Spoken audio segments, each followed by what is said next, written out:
Web టెక్నాలజీలో unit 5 last class ఇది. Unit 5 సంబంధించి ఈ యూనిట్ 5 లో లాస్ట్ టాపిక్ ఏంటంటే వెబ్ సర్వీసెస్. ఈ వెబ్ సర్వీసెస్ అనేటువంటిది open standard web based application. అది ఒక అప్లికేషన్ లాంటిది. వెబ్ సర్వీస్ అనేది ఒక అప్లికేషన్ లాంటిది. వెబ్ సర్వీస్ అనేటువంటి వెబ్ అప్లికేషన్ మనకి ఎందుకు ఉపయోగపడతాయి అంటే, ఒక వెబ్ అప్లికేషన్ నుంచి ఇంకొక వెబ్ అప్లికేషన్ కి డేటా అనేటువంటి దాన్ని ఎక్స్చేంజ్ చేసేటటువంటి పర్పస్ కోసము ఈ వెబ్ సర్వీస్ అనేటువంటి వెబ్ అప్లికేషన్ ఉపయోగపడుతుంది. ఇది మెయిన్ కాన్సెప్ట్ వెబ్ సర్వీసెస్ అంటే ఒక అప్లికేషన్ నుంచి ఇంకో వెబ్ అప్లికేషన్ కి డేటా అనేటువంటిది ఎక్స్చేంజ్ అవ్వాలి అన్నట్టయితే ఈ వెబ్ అప్లికేషన్ అనే వెబ్ సర్వీస్ అనేటువంటి వెబ్ అప్లికేషన్ పనికొస్తుంది. ఇదేనే web open standard based web application అంటాం. ఇక్కడ మనకి XML అనేది ఉంది కదా. మరి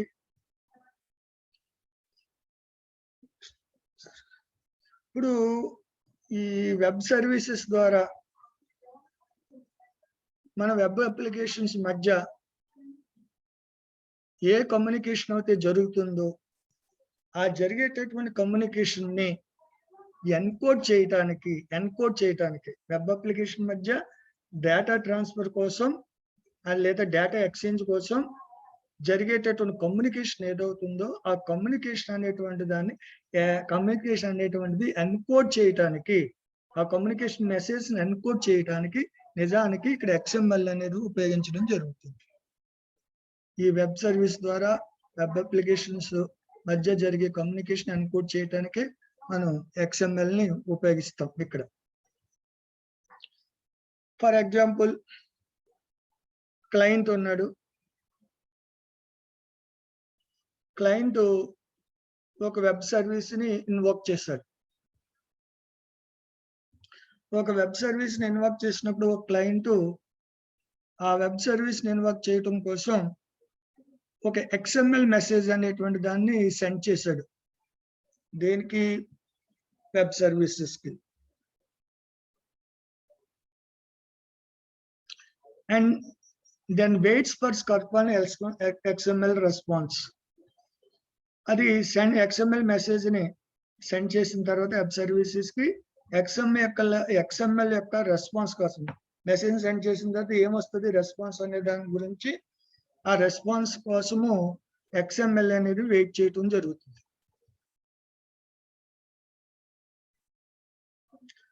అయితే ఈ వెబ్ సర్వీసెస్ లో ఈ XML ద్వారా జరిగేటటువంటి కమ్యూనికేషన్, ఆల్ కమ్యూనికేషన్స్ ఏవవుతున్నాయో ఆల్ కమ్యూనికేషన్ అన్ని కూడా వెబ్ సర్వీసెస్ కి XML ద్వారా జరిగే కమ్యూనికేషన్స్ ఏవవుతున్నాయో అన్ని communications platform neutral and language neutral. అవి ఆ కమ్యూనికేషన్ అనేటువంటిది ఏదో ఒక ప్లాట్ఫామ్ మీద కానీ ఏదో ఒక న్యూట్రల్ లాంగ్వేజ్ మీద కానీ మనకి డిపెండ్ అవ్వటం అనేటువంటిది జరగదు. అందు గురించి because all communication in XML web service are platform natural and language neutral. Platform neutral, language neutral. దేని మీద డిపెండ్ అవ్వటం అనేది జరుగుతుంది. అంటే దీని యొక్క మీనింగ్ ఏంటి? మీరు జావాను ఉపయోగించి ఒక వెబ్ అప్లికేషన్ ని తయారు చేశారు అనుకోండి. అదే విధంగా పెరల్ అనేటువంటిది ఉంది. ఇది కూడా వెబ్ పేజెస్ తయారు చేయడానికి ఉపయోగిస్తాం. పెరల్ ను ఉపయోగించుకుని ఒక వెబ్ అప్లికేషన్ అనేది తయారు చేశారు అనుకోండి. ఇప్పుడు మనకి జావా ద్వారా తయారు చేసినటువంటి వెబ్ అప్లికేషన్ ఏదైతే ఉందో ఆ వెబ్ అప్లికేషన్ పెరల్ అనే ద్వారా తయారు చేసిన వెబ్ అప్లికేషన్స్ తోటి కమ్యూనికేట్ అవ్వచ్చు, మాట్లాడవచ్చు. ఇది ప్లాట్ఫామ్ న్యూట్రల్, లాంగ్వేజ్ న్యూట్రల్ అంటే ఏంటి అంటే, ఇప్పుడు సపోజ్ యూనిక్స్ ఆపరేటింగ్ సిస్టమ్ ఉంది, లేకపోతే విండోస్ ఆపరేటింగ్ సిస్టమ్ ఉంది. విండోస్ ఆపరేటింగ్ సిస్టమ్ మీద బేస్ అయ్యి ఒక అప్లికేషన్ తయారు చేశాను నేను. అది మనకి ఆ అప్లికేషన్ తయారు చేసినప్పుడు అది యూనిక్స్ అప్లికేషన్స్ తోటి మనకి ఇంటరాక్ట్ అవ్వటం అనేది జరుగుతూ ఉంటుంది. అదేంటి ఒక విండోస్ బేస్డ్ అప్లికేషన్ ని ఒక యూనిక్స్ బేస్డ్ అప్లికేషన్ ఉంది. Windows based application Unix based application తోటి ఇంటరాక్ట్ అవ్వచ్చు లేదా ట్యాప్ చేయొచ్చు. ఇది మనకి ఈ కమ్యూనికేషన్ అనేది మాత్రం ఎన్కోడ్ చేయడానికి మాత్రం ఏదో ఉపయోగపడుతుంది. మళ్ళీ XML ఉపయోగించడం అనేది జరుగుతుంది. ఇది అందు గురించే వెబ్ సర్వీసెస్ అనేది it is a conceptually or just specialized web application అంటారు. వెబ్ సర్వీసెస్ అనేది కూడా వెబ్ అప్లికేషన్, కానీ ఒక స్పెషలైజ్డ్ వెబ్ అప్లికేషన్ అనేది ఉపయోగిస్తుంది. ఈ సర్వీస్ డిఫరెంట్ వెబ్ అప్లికేషన్ మీద కమ్యూనికేషన్ అనేది జరిగినప్పుడు ఆ కమ్యూనికేషన్ ఏదో ఉందో ఆ కమ్యూనికేషన్ అనేటువంటి దాన్ని ఎన్కోడ్ చేయడానికి XML ఉపయోగించుకుని ఈ అప్లికేషన్ మధ్య కమ్యూనికేషన్ అనేది జరుగుతుంది. కాబట్టి దీని ఒక స్పెషలైజ్డ్ వెబ్ అప్లికేషన్ అంటూ అనేది జరుగుతుంది. ఇక్కడ చూడండి, ఇక్కడ క్లయింట్ అనేటువంటిది ఉంది, సర్వర్ అనేటువంటిది ఉంది. సర్వర్ అంటే జావా సర్వ్లెట్స్ ద్వారా క్రియేట్ చేసినటువంటి సర్వర్. ఇక్కడ క్లయింట్ ఉంది. క్లయింట్ నుంచి సర్వర్ కి ఒక రిక్వెస్ట్ వెళ్ళింది. అది ఏ టైప్ ఆఫ్ రిక్వెస్ట్ ఏంటంటే HTTP రిక్వెస్ట్. ఆ రిక్వెస్ట్ లో ఏముందంటే సోప్ బాడీ ఉంది. సోప్ బాడీ అంటే ఏంటో చెప్తాను. అదే విధంగా సర్వర్ నుంచి క్లయింట్ కి రెస్పాన్స్ వచ్చింది. ఆ రెస్పాన్స్ కూడా HTTP అంటే మీరు గుర్తుపెట్టుకోండి, it is a protocol. HTTP అనేది ఒక హైపర్ టెక్స్ట్ ట్రాన్స్ఫర్ ప్రోటోకాల్ అంటాం కదా. అంటే ఒక నోడ్ ఇంకొక నోడ్ తో కమ్యూనికేట్ అవ్వడానికి కంపల్సరీ కొన్ని ప్రోటోకాల్స్ కావాలి. అలాగా క్లయింట్ నోడ్ సర్వర్ నోడ్ తో కమ్యూనికేట్ అవ్వడానికి మనకి HTTP అనేటువంటి ప్రోటోకాల్ కావాల్సి వస్తుంది. అందు గురించి రెస్పాన్స్ ఆ ప్రోటోకాల్ ద్వారా వస్తుంది. రిక్వెస్ట్ క్లయింట్ నుంచి సర్వర్ రిక్వెస్ట్ కూడా అదే ప్రోటోకాల్ ద్వారా వస్తుంది. ఈ రిక్వెస్ట్ లో SAP బాడీ ఉండటం అనేది జరుగుతుంది. The main component of the web service ఏంటంటే transferred data transferred between the client and the server. Server కి మధ్య క్లయింట్ మధ్య డేటా అనేటువంటి దాన్ని ట్రాన్స్ఫర్ అవ్వటం అనేది వెబ్ సర్వీస్ యొక్క మెయిన్. ఒక వెబ్ సర్వీస్ అంటే గుర్తుకోవాలి, it is a web application. ఇది main component and that is XML. ఈ XML అనేటువంటి దాన్ని HTML బదులు కౌంటర్ పార్ట్ కింద XML అనేటువంటిది ఉపయోగించడం అనేది జరుగుతుంది. ఎందుకు HTML బదులు ఈ క్లయింట్ సర్వర్ మధ్య కమ్యూనికేషన్ జరిగేటప్పుడు HTML బదులు XML అనేది అంటే ఉపయోగిస్తామంటే XML ద్వారా కమ్యూనికేషన్ అనేది ఈజీ టు అండర్స్టాండ్. పైగా ఇది ఒక XML అనేది ఒక ఇంటర్మీడియట్ లాంగ్వేజ్. ఎందుకు ఇది XML అనేటువంటి దాన్ని ఒక ఇంటర్మీడియట్ లాంగ్వేజ్ అంటామంటే ఎందుకు ఇది ఈజీగా అండర్స్టాండ్ అవుతుంది అంటే XML లో ఉంచినటువంటి ఏ ఇన్ఫర్మేషన్ అయినా సరే మెనీ ప్రోగ్రామింగ్ లాంగ్వేజెస్ అనేవి ఉండి ఈజీగా అండర్స్టూడ్ చేసుకుంటాయి. ఎందుకంటే దీనికి ప్రీ డిఫైన్డ్ ట్యాగ్స్ ఉండవు. XML లో యూజర్ ఓన్ వొకాబులరీ ఉంటుంది దాంట్లో. అందు గురించి మనం ఈ XML డాక్యుమెంట్ అనేటువంటి దాన్ని ఏ ప్రోగ్రామింగ్ లాంగ్వేజ్ అయినా సరే సులభంగా అర్థం చేసుకునేటువంటి క్యాపబిలిటీ ఉంటుంది. కాబట్టి ఈ XML అనేటువంటిది దాన్ని మనం క్లయింట్ సర్వర్ మధ్య కమ్యూనికేషన్స్ లో HTML బదులు XML దాన్ని కౌంటర్ పార్ట్ కింద మనం ఉపయోగించడం అనేది జరుగుతుంది. నిజానికి ఇప్పుడు దానిగా మనం చెప్పింది అర్థం చేసుకున్నట్టయితే ఒక అప్లికేషన్ ఇంకొక వెబ్ అప్లికేషన్ తో టాక్ చేస్తుంది, మాట్లాడుతుంది అని చెప్తున్నాం. అయితే ఇండైరెక్ట్ గా ఏం జరుగుతుందంటే డైరెక్ట్ గా 2 వెబ్ అప్లికేషన్ మధ్య కమ్యూనికేషన్ ఉండదు. ఇది మీడియేటర్ గా XML ఉంటుంది. ఏ వెబ్ అప్లికేషన్ అయినా సరే ఇంకో వెబ్ అప్లికేషన్ తో కమ్యూనికేట్ అవ్వాలంటే ముందు అప్లికేషన్ XML తోటి మాట్లాడాలి. మాట్లాడినప్పుడు ఈ 2 అప్లికేషన్ల మధ్య కమ్యూనికేషన్ అనేది లేదా టాక్స్ అనేటువంటిది జరగటానికి ఈ 2 అప్లికేషన్ యొక్క టైప్ మీద ఆధారపడి ఒక కామన్ ప్లాట్‌ఫార్మ్ అనేటువంటి దాన్ని XML ద్వారా తయారు చేయొచ్చు. అది ఇక్కడ XML ఉపయోగించడం అంటే 2 వెబ్ అప్లికేషన్స్‌ని మధ్య కమ్యూనికేషన్ అనేది జరగటానికి లేకపోతే మాట్లాడుకోవటానికి ఒక కామన్ ప్లాట్‌ఫార్మ్ అనేటువంటిది తయారు చేయాలంటే ఆ కామన్ ప్లాట్‌ఫార్మ్ అప్లికేషన్ డెవలప్‌మెంట్ అనేది కంపల్సరీగా XMLలో జరగాలి. ఎంచేత కామన్ ప్లాట్‌ఫార్మ్ అనేది జరగాలి? ఈ 2 వెబ్ అప్లికేషన్స్‌ను డెవలప్ చేయడానికి డిఫరెంట్ ప్రోగ్రామింగ్ లాంగ్వేజ్ ఉపయోగిస్తాం కాబట్టి. వేరియస్ ప్రోగ్రామింగ్ లాంగ్వేజెస్ ఉపయోగించి డిఫరెంట్ వెబ్ అప్లికేషన్స్ క్రియేట్ చేస్తాం కాబట్టి ఈ 2 వెబ్ అప్లికేషన్ మధ్య మాటలు జరగాలి అన్నట్టయితే ఒక కామన్ ప్లాట్‌ఫార్మ్ అనేది డెవలప్ చేయాలి కాబట్టి కామన్ ప్లాట్‌ఫార్మ్ అప్లికేషన్ అనేది డెవలప్ చేయాలి కాబట్టి ఆ కామన్ ప్లాట్‌ఫార్మ్ అప్లికేషన్ అనేది XML ద్వారా రాయాలి. అది ఈ వెబ్ సర్వీసెస్ లో XML యొక్క ఇంపార్టెన్స్. ఈ వెబ్ సర్వీసెస్ కొన్ని సందర్భాల్లో సోప్ ఉపయోగించుకోవడం అనేది జరుగుతుంది. సోప్ అంటే ఏంటంటే simple object access protocol. Soap means simple object access protocol అనేటువంటి ప్రోటోకాల్ ని ఈ వెబ్ సర్వీసు కొన్ని సందర్భాల్లో సంథింగ్ నోన్ ఉపయోగించడం. దాని గురించి ఈ వెబ్ సర్వీసెస్ కూడా ఈ ప్రోటోకాల్ గురించి కూడా వెబ్ సర్వీసెస్ తెలుసు. ఈ ప్రోటోకాల్ను ఉపయోగించి XML డేటాని బిట్వీన్ అప్లికేషన్స్ మధ్య సెండ్ చేయడానికి XML డేటాని సెండ్ చేయడం బిట్వీన్ అప్లికేషన్ మధ్య సెండ్ చేయడానికి ఈ సింపుల్ ఆబ్జెక్ట్ యాక్సెస్ ప్రోటోకాల్ అనేది ఉపయోగించడం అనేది జరుగుతుంది. అది ఇక్కడ HTTP రిక్వెస్ట్ ఏంటి, మనకు సోప్ రిక్వెస్ట్ ఒకటి అంటే ఏంటంటే నిజానికి క్లయింట్ సర్వర్ మధ్య కమ్యూనికేషన్ చేయడానికి HTTP ప్రోటోకాల్ ఉపయోగపడుతుంది. కమ్యూనికేషన్ అనేది ఎస్టాబ్లిష్ అయిన తర్వాత ఈ XML డేటా ఏదవుతుందో XML డేటా అనేది క్లయింట్ ని సర్వర్ కి ట్రాన్స్ఫర్ అవ్వాలి. ఈ ట్రాన్స్ఫర్ అవ్వాలంటే నిజానికి ఇది ఉపయోగపడుతుంది. ఇది సింపుల్ ఆబ్జెక్ట్ యాక్సెస్ ప్రోటోకాల్ అనేటువంటిది ఉపయోగించడం అనేది జరుగుతుంది.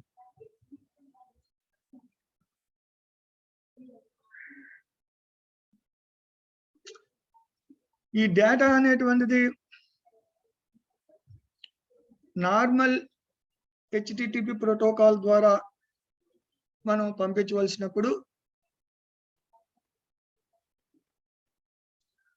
మనం పంపించేటటువంటి HTML ద్వారా మనం పంపించేటటువంటి డేటా ఏదైతే ఉందో ఆ డేటాను అంతటినీ కూడా సోప్ మెసేజ్ కింద మార్చాలి. అంటే సోప్ అంటే సింపుల్ ఆబ్జెక్ట్ యాక్సెస్ ప్రోటోకాల్ కింద మనకి మార్చవలసి ఉంటుంది. Applications call soap message.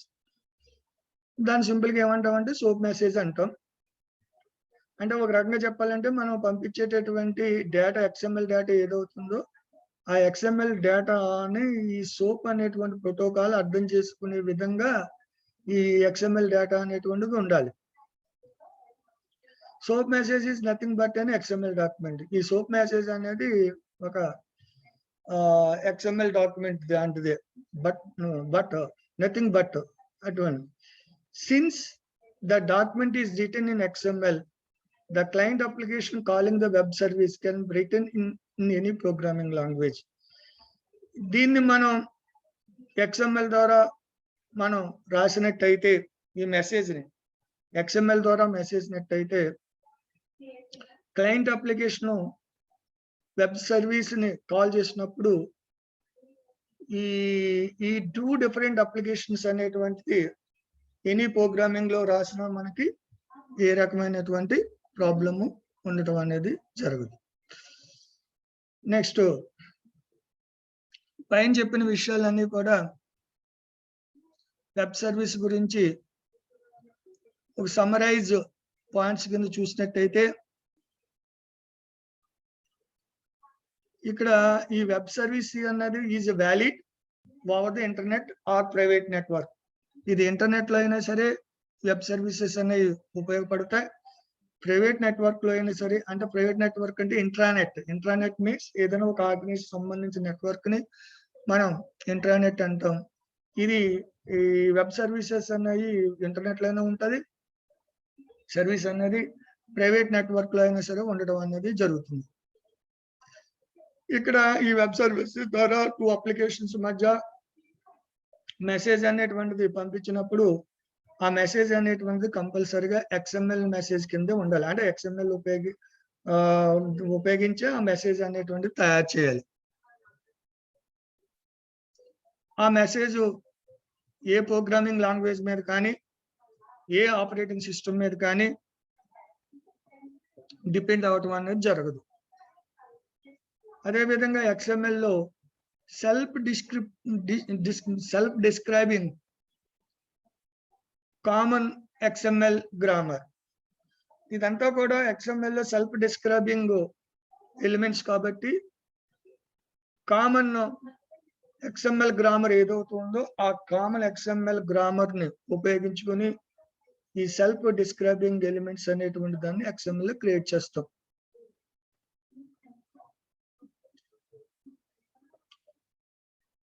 మనం ఏదైనా ఇన్ఫర్మేషన్ అనేటువంటి దాన్ని ఫైండ్ చేయాలన్నట్టయితే ఆ ఫైండింగ్ మెకానిజం లో ఆ ఇన్ఫర్మేషన్ డిస్కవర్ చేయటం కోసం ఈ వెబ్ సర్వీస్ అనేటువంటిది ఉండటం అనేది జరుగుతుంది. ఈ వెబ్ సర్వీస్ అనేది పాపులర్ అవ్వడానికి సంబంధించిన కొన్ని కారణాలను కనుక చూసినట్టయితే popular examples of web services అంటే ఏంటో ఇప్పుడు చూసాం. వెబ్ సర్వీసెస్ గురించి కొన్ని ఎగ్జాంపుల్స్ ఉంటాయి. కరెన్సీ కన్వర్టర్ అంటే డాలర్స్ రూపీస్ మాత్రంగానే రూపీస్ ని డాలర్ లో మాత్రంగా కరెన్సీ కన్వర్టర్ ఉంటుంది కదా. ఇటువంటి చోట మనం వెబ్ సర్వీసెస్ ని ఉపయోగించడం అనేది జరుగుతుంది. అంటే దీని మీనింగ్ ఏంటంటే ఒక వెబ్ అప్లికేషన్ అనేటువంటిది అమెరికాలో తయారు చేసినప్పుడు ఒక దాంట్లో ఒక ప్రైస్ లిస్ట్ ఇచ్చినప్పుడు అది డాలర్ లో ఉన్నట్టయితే ఇండియాలో అది రూపీస్ లో కనపడాలి. అలా కన్వర్ట్ చేయాలి. కరెన్సీ కన్వర్టర్ దగ్గర వెబ్ సర్వీసెస్ అనేవి ఉపయోగపడుతుంది. అదేవిధంగా temperature conversion, weather forecasting, credit card validation system, ఇవన్నిటి దగ్గర మనకి ఈ వెబ్ సర్వీస్ అనేటువంటిది ఒక అప్లికేషన్, వెబ్ అప్లికేషన్ ఒక రకంగా చెప్పాలండి. ఈ వెబ్ అప్లికేషన్ అనేటువంటిది ఉపయోగించడం అనేది జరుగుతుంది. నెక్స్ట్ ఇక్కడ చెప్పుకునేది ఏంటంటే వెబ్ సర్వర్. ఇందాక చెప్పుకునేది వెబ్ సర్వీసెస్. ఇప్పుడు చెప్పేది వెబ్ సర్వర్. అసలు సర్వర్ అంటే ఏంటి? వెబ్ సర్వర్ అంటే web server is a system.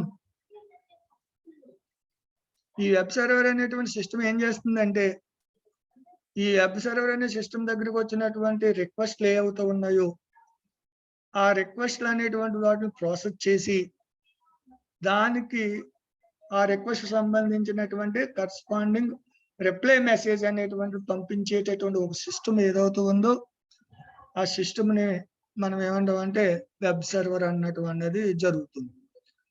అయితే ఇక్కడ రిక్వెస్ట్లు రెస్పాన్స్లు వయా ఏ ప్రోటోకాల్ ద్వారా జరుగుతాయంటే HTTP ప్రోటోకాల్ ద్వారా మాత్రమే జరుగుతాయి. అంటే హైపర్ టెక్స్ట్ ట్రాన్స్ఫర్ ప్రోటోకాల్ ద్వారా ఈ రిక్వెస్టింగ్ ప్రాసెస్ అనేటువంటిది జరుగుతుంది. ఇవి కాకుండా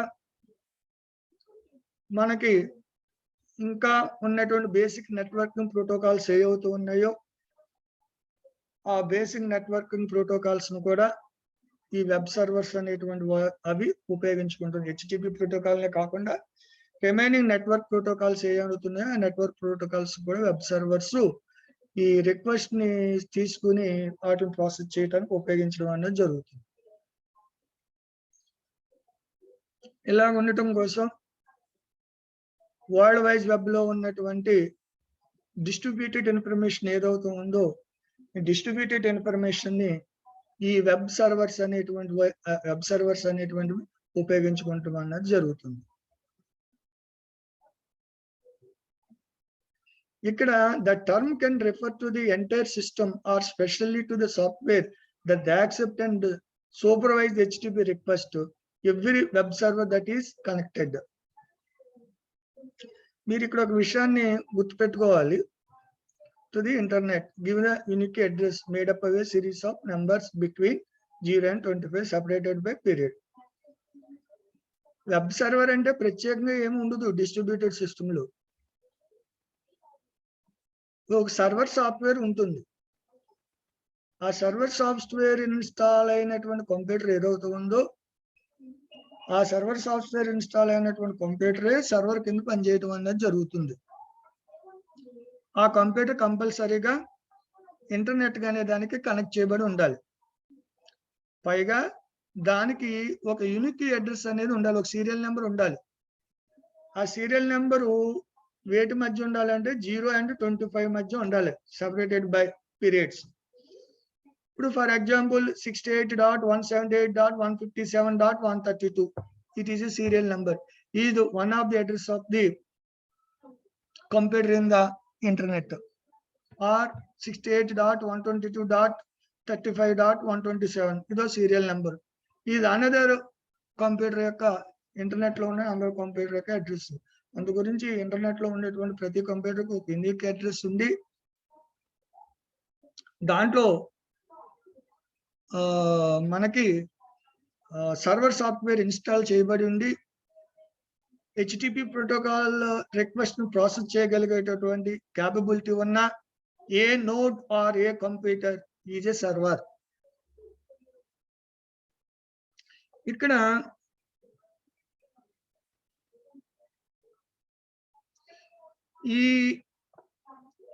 ఈ కంప్యూటర్ ఏదైతే ఉందో ఈ ప్రతి కంప్యూటర్ కి కూడా మనకి ఒక అడ్రస్ ఉంటుంది అంటున్నాం కదా, అది నెంబర్స్ రూపంలో ఉంటుంది. ఇంటర్నెట్ లో ఈ కంప్యూటర్ అనేది రిజిస్టర్ అవ్వాల్సి వచ్చినప్పుడు సాధారణంగా ఈ న్యూమరిక్ అడ్రస్ ఏదవుతుందో ఈ న్యూమరిక్ అడ్రస్ కి ఒక డొమైన్ నేమ్ అనేది ఇవ్వబడుతుంది. న్యూమరిక్ అడ్రస్ కి ఈ న్యూమరిక్ అడ్రస్ కి డొమైన్ నేమ్ ఏదవుతూ ఉందో ఈ డొమైన్ నేమ్ ద్వారానే మన ఇంటర్నెట్ లో ఈ సిస్టమ్ అనేది కంప్యూటర్ అనేటువంటిది రిజిస్టర్ అవ్వాలి. ఫర్ ఎగ్జాంపుల్ sample.com అనేటువంటిది ఒక డొమైన్ నేమ్ ఉందన్నమాట. ఈ domain name is equivalent to one of the address of the internet, one of the node address or one of the computer address of the internet system. We have to specify the IP address of the web server that will host the site. Host the site. ఎప్పుడైతే ఒక IP address అనేటువంటి దాన్ని ఆ number ఉన్న చూసారు, ఆ నెంబర్ని IP address అనేటువంటాం. ఈ IP అడ్రస్ అనేటువంటిది ఒక వెబ్ సర్వర్ అనేటువంటి దాన్ని స్పెసిఫై చేసాము. అది కంపల్సరీగా అది హోస్ట్ కింద తీసుకుంటాం అనేది జరుగుతుంది. ఈ సర్వర్ అనేటువంటిది డెడికేటెడ్ గా మనకి వెబ్ బేస్డ్ ఆపరేషన్స్ అనేటువంటి వాటిని లోడ్ చేసుకోవడానికి సపోర్ట్ చేయడం కోసం ఈ వెబ్ సర్వర్స్ అనేటువంటివి ఉపయోగిస్తాం. You can load up with the dedicated servers that can support you web based operations. Web based operations కి డెడికేటెడ్ గా సర్వర్స్ అనేటువంటివి ఉండటం అనేది జరుగుతుంది. ఇది సింపుల్ గా వెబ్ సర్వర్ అంటే ఏంటి? వెబ్ సర్వర్ అంటే ఏమి కాదండి, అది కంప్యూటరే, అది ఇంటర్నెట్ లో ఉండాలి, దానికి ఒక IP అడ్రస్ ఉండాలి, అది ఆ IP అడ్రస్ కి ఒక డొమైన్ నేమ్ ఉండాలి, ఆ డొమైన్ నేమ్ అయితే ఇంటర్నెట్ లో రిజిస్టర్ అవ్వాలి, అదే HTTP ప్రోటోకాల్ రిక్వెస్ట్ ప్రాసెస్ చేయగలిగి ఉండాలి. ఆ కంప్యూటర్ దేన్నైనా సరే వెబ్ సర్వర్ అంటాం. మనకి various types of web servers ఉన్నాయి. ఈ various types of web servers లో ఒకటి అపాచీ HTTP సర్వర్ అంటాం. ఇది most popular web server in the world, developed by the Apache software foundation. Apache అనేటువంటి software foundation company Apache HTTP server ని తయారు చేయడం అనేది జరుగుతుంది. ఇది Apache server web server is open source software. దాంట్లో ఓపెన్ సోర్స్ సాఫ్ట్వేర్ ఉంటుంది. అసలు ఓపెన్ సోర్స్ సాఫ్ట్వేర్ అంటే ఏంటంటే ఆ సర్వర్ లో ఉన్నటువంటి ఏ ఇన్ఫర్మేషన్ ఏదైనా సరే ఎవరైనా సరే ఓకే.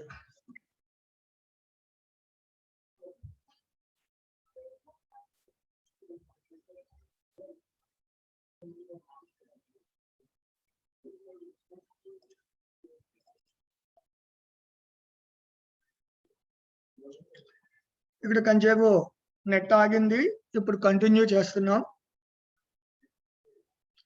అపాచీ HTTP సర్వర్ అంటున్నాం. ఇది వరల్డ్ వైజ్ గా ఉన్నటువంటి పాపులర్ సర్వర్ లో ఒకటి. ఇది అపాచీ కంపెనీ దీన్ని తయారు చేయడం జరిగింది. అపాచీ సర్వర్లలో ఓపెన్ సోర్స్ సాఫ్ట్వేర్ ఉంటుంది. దాంట్లో ఓపెన్ సోర్స్ సాఫ్ట్వేర్ అయినా సరే ఎవరైనా సరే can be install almost all operating systems. ఎవరైనా సరే ఓపెన్ చేసి చూసుకోగలిగేటటువంటి సర్వర్స్ ఓపెన్ సోర్స్ సర్వర్స్ అంటాం. ఇది ఏ ఆపరేటింగ్ సిస్టమ్ లో ఉన్నటువంటి కంప్యూటర్ లో అయినా సరే ఈ సర్వర్ అనేటువంటి దాన్ని ఇన్స్టాల్ చేయొచ్చు. లైనక్స్ కానీ, విండోస్ కానీ, ఫ్రీ BSD కానీ, మ్యాక్ OS కానీ and more A operating system అయినా సరే ఉన్న కంప్యూటర్ అయినా సరే సర్వర్ అనేటువంటిది ఇన్స్టాల్ చేయడం అనేది జరుగుతుంది. 60% of the web server machines Apache web servers ఉన్న ఇంటర్నెట్ లో ఉన్నటువంటి మ్యాక్సిమం ఆఫ్ ది సర్వర్స్ లో 60% of the servers Apache web servers. తర్వాత నెక్స్ట్ సర్వర్ ఏంటంటే ఇంటర్నెట్ ఇన్ఫర్మేషన్ సర్వర్. దీన్ని IIS సర్వర్ అని కూడా IIS అని కూడా అంటాం. Internet information server. దీన్ని మైక్రోసాఫ్ట్ కంపెనీ తయారు చేసింది. దీన్ని ఈ వెబ్ సర్వర్ యొక్క పెర్ఫార్మెన్స్ అనేది హైగా ఉంటుంది. ఈ IIS అనేటువంటి server Windows NT operating system మీద 2003 ప్లాట్ఫామ్ ఆపరేటింగ్ సిస్టమ్ మీద IIS అనేటువంటి సర్వరు మనకు వర్క్ అవుతుంది. రిమైనింగ్ ఆపరేటింగ్ సిస్టమ్స్ ఈ సర్వర్ ని మనకి ఇక్కడ సపోర్ట్ చేయటం అనేటువంటిది జరగదు. ఈ రెండు operating NT 2003 Windows NT 2003 operation. అయితే దీనివల్ల ఇంటర్నెట్ ఇన్ఫర్మేషన్ సర్వర్ వల్ల మెయిన్ అడ్వాంటేజ్ ఏంటంటే ఈ సర్వర్ ని ఈజీగా అడ్మినిస్ట్రేట్ చేయొచ్చు. ఈజీగా మనం relatively easy to administrate to it. ఈజీగా ఈజీ అడ్మినిస్ట్రేషన్ ఉండడం అనేది జరుగుతుంది. తర్వాత సర్వర్ ఏంటంటే లైట్ TPD. దీన్ని సింపుల్ గా లైట్ అని కూడా పిలుస్తారు. ఇది ఒక ఫ్రీ వెబ్ సర్వర్. ఇది ఫ్రీ BSD ఆపరేటింగ్ సిస్టమ్ లో మాత్రమే పనిచేస్తుంది. Free web server that is distributed with in free BSD operating system. ఈ సర్వర్ లో కూడా ఓపెన్ సోర్స్ ఉంటుంది. ఓపెన్ సోర్స్ వెబ్ సర్వర్ ఉంటుంది. దీనివల్ల అడ్వాంటేజ్ ఏంటంటే సర్వర్ చాలా ఫాస్ట్ గా వర్క్ అవుద్ది, సెక్యూర్డ్ ఉంటుంది, లెస్ CPU పవర్ ను ఉపయోగించుకుంటుంది. అది ఈ లైట్ TPD అనేటువంటి సర్వర్ యొక్క అడ్వాంటేజ్. ఈ లైట్ TPD అనేది ఫ్రీ BSD ఆపరేటింగ్ సిస్టమ్ లో కూడా వర్క్ అవుతుందని చెప్తున్నాను కదా. ఇది దాంతో పాటు Windows, Mac OS, Linux and Solaris operating system లో కూడా ఈ ఫ్రీ బేస్డ్ ఆపరేటింగ్ అంటే ఇవే ఈ సోలారిస్ ఆపరేటింగ్ సిస్టమ్ వీటిలో కూడా మనకి ఈ లైట్ TPD లైట్లీ సర్వర్ ఏదవుతుందో సర్వర్ మనం ఇన్స్టాల్ చేయించు వర్క్ చేయించుకోవచ్చు. Next Sun Java system web server. Sun Java system web server. ఈ సర్వర్ అనేటువంటిది ఎవరు తయారు చేశారంటే సన్ మైక్రో సిస్టమ్స్ అనే కంపెనీ ఈ Sun Java system web servers ని డెవలప్ చేసింది. దీని యొక్క మెయిన్ అడ్వాంటేజ్ ఏంటంటే medium and large scale website ని ఉంచాలి అన్నట్టయితే ఈ సర్వర్ బాగా ఉపయోగపడుతుంది జరుగుతుంది. అంటే వెరీ లార్జ్ వెబ్సైట్స్ ఉంటాయి, కొన్ని వెరీ లార్జ్ వెబ్సైట్స్ ఉంచాలి అన్నట్టయితే ఈ Sun Java system web servers ఉపయోగించడం అన్నది జరుగుతుంది. కాకపోయినట్టయితే the server is free, it is not open source. Server ఫ్రీయే కానీ ఓపెన్ సోర్స్ సర్వర్ కాదు. ఇది విండోస్ లో రన్ అవుతుంది, లైనక్స్ లో రన్ అవుతుంది, యూనిక్స్ ప్లాట్ఫామ్ మీద కూడా రన్ అవుతుంది.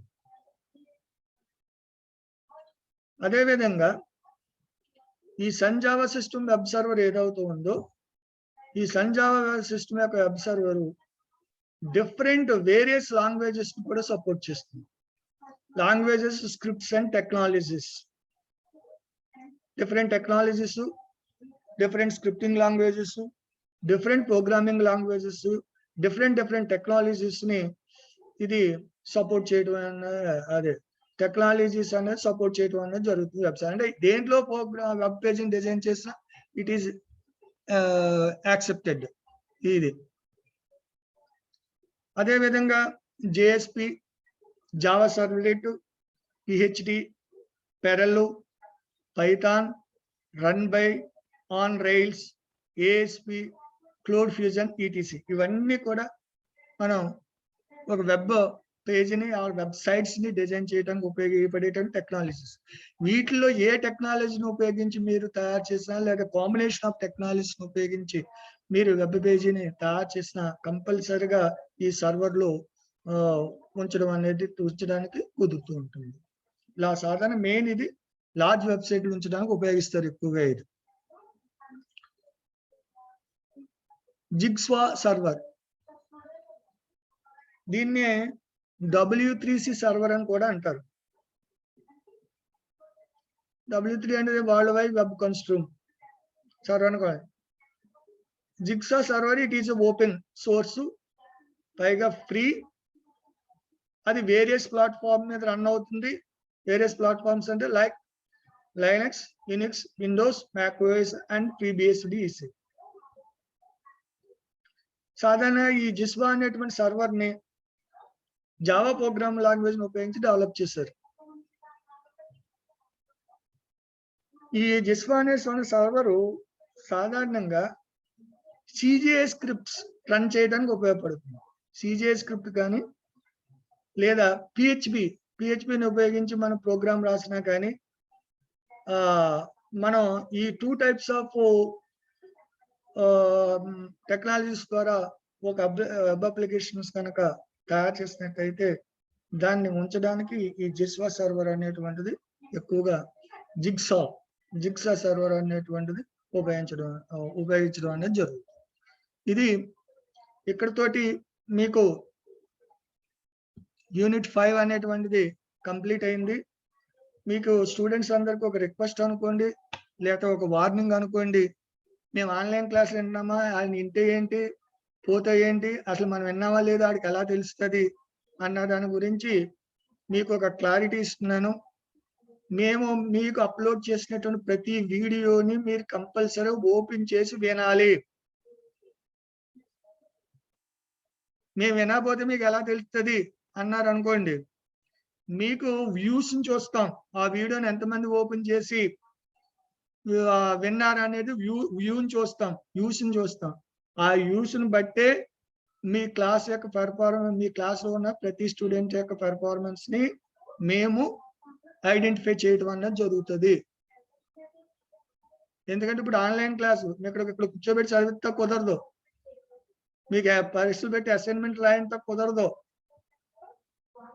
మీరు చూసి రాస్తున్నారో చూడకుండా రాస్తున్నారో మాకు తెలియదు. ఏదైనా అసైన్మెంట్ ఇచ్చినా అందు గురించి కంపల్సరీగా మీ attendance is number of views ప్రతి వీడియో మీద ఎన్ని నెంబర్ ఆఫ్ వ్యూస్ అవుతున్నాయి, అదే మీ క్లాస్ యొక్క అటెండెన్స్.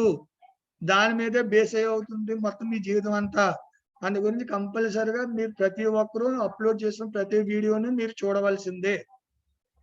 అది ఇక ఆల్రెడీ త్రినాథ్ గారు సిలబస్ యూనిట్ వైజ్ ఇంపార్టెంట్ లిస్టులు పంపించారు. ఇది ఒకవేళ సిలబస్ ముందుగా కంప్లీట్ అయితే ఆ ఇంపార్టెంట్ లిస్ట్ లో ఉన్నటువంటి వెరీ ఇంపార్టెంట్ క్వశ్చన్స్ ఏమన్నా కూడా మళ్ళీ తిరిగి మేము ఆన్లైన్ లోనే ఎక్స్ప్లెయిన్ చేస్తాం. ఇది కంపల్సరీ మీరు వీడియోలు చూడవలసిందే.